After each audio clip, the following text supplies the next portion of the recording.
This is Judge Joe Brown, and we're listening to We All Be News. News-free Dixie for the 21st century. What does the Bible say about the appearance of Jesus?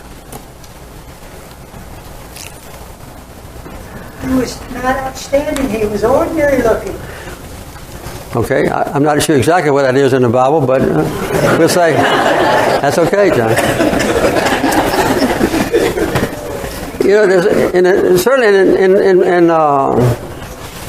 in Isaiah, there's a place where it describes what we think Jesus might have looked like. Ugly, not attractive at all. But we have visions of Jesus being a very handsome white man, right? That's what most of us think about. If you go to a church in Africa, you don't see a picture of Jesus as a white man. Or some of our churches in this country as well. Why do you think it is that the Bible doesn't spell out what Jesus looked like? Like tall, long hair, trimmed beard, you know, things like that. Not important. I'm sorry?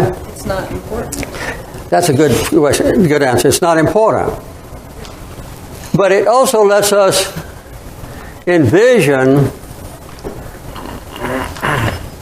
what Jesus looked like by comparing Jesus with people who act like Jesus. I can't say, I presume Jesus was a man. I don't know about God.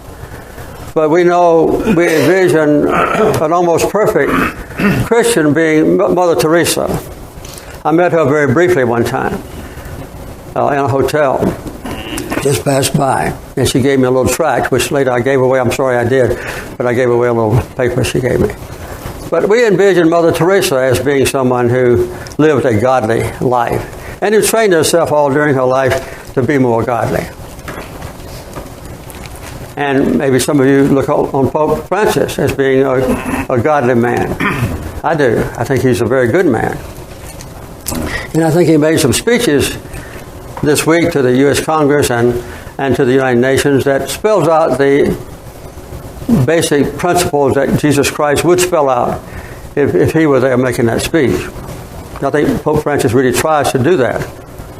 And he represents an enormous Christian faith, the Catholic Church. I knew Nelson Mandela quite well. And in many ways, he had a Christ-like attitude toward life, and he set an example that many other people wanted to follow. I knew a couple of other people that were not famous. One was named Bill Faggy. He was a medical doctor, and when I was president, he was the head of the Centers for Disease Control. And he was basically in charge of eradicating smallpox that finally took place in 1979 when I happened to be president. I didn't have anything to do with it, but Bill Faggy did. And another person I knew was a Nobel Peace Prize winner named Dr. Bolog. Bolog was a farmer, I think from Iowa. And he helped develop a wheat variety that would not lodge, wouldn't fall over on the ground and rot if the wind came along. And he introduced it to Pakistan and India. He went over there from a research center in Mexico, and he probably saved several million people's lives by giving them food because they were starving in those days. So you could go down maybe the list of people that you know personally, and you could, like I've just done then, you could name people who looked all different. Obviously, Bolog and Faggy and Mandela and Francis and so forth look differently. But we can envision Jesus Christ as being represented by them, and we can let our imagination roam about exactly what Jesus looked like. As you said, it doesn't matter what he looked like. But Christ,